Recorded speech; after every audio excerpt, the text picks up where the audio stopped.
My name is Clarissa, presenter number 221, and for my MATLAB project, I wanted to analyze the weather. So my objective, I wanted to specifically see the weather in San Diego in December from 1950 to 2022, and I got the data from a weather website and I put that into Excel. I plotted different graphs and I wanted to compare it to the Curve Fitter app, and this allowed me to recognize trends for the future. These are 4 graphs that I coded. So for this first one, I just used the plot function. You can see here I have the year and average temperature extracted from the MATLAB weather data Excel. And I wanted to make the graph look nicer, so I have grids on, ticks, this aspect ratio, title, XY label, and XY limits. I also wanted to know when the maximum and minimum values of the temperatures were. So I used this common code to find the maximum temperature and then use the index of it to find the maximum year. And I did the same for the minimum. So my max temp will be represented by a red diamond and the minimum temperature will be represented by a cyan circle. And I also have this legend located on the bottom right. You can see highest temperature 60.35 in 1958, lowest temperature 49.76 in the year 1987. You can see a trend going, well, this was kind of an outlier, but it's going down and then going up. For the second graph, we have the bar graph, same information.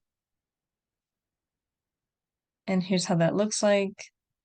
It's not a nice representation because there's a lot of unnecessary space.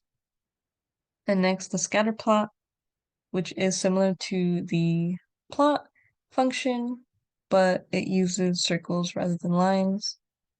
And for this one, you can kind of see the temperature had an increase and it had a dip and then it's slowly increasing again.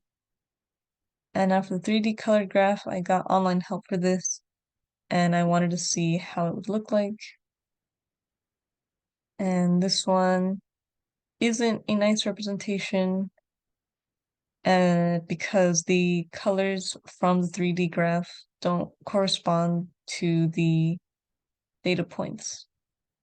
And now for the curve fitter, the spline function, we can change this value to make the spline line be close to all the data points or get further away.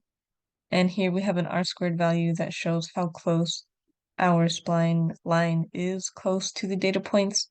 So this is a 0.87. And now we're decreasing this value and you see the R-squared value decreasing. And here's at 0.1 and here's our R-squared value. So this kind of shows representation of the other graphs that there was a higher temperature around 1955 and then it decreased around 1985 and then it's back to increasing. And here's the linear function, and this one condenses all of the data points and you can see the trend is increasing. And here are my references. Thank you.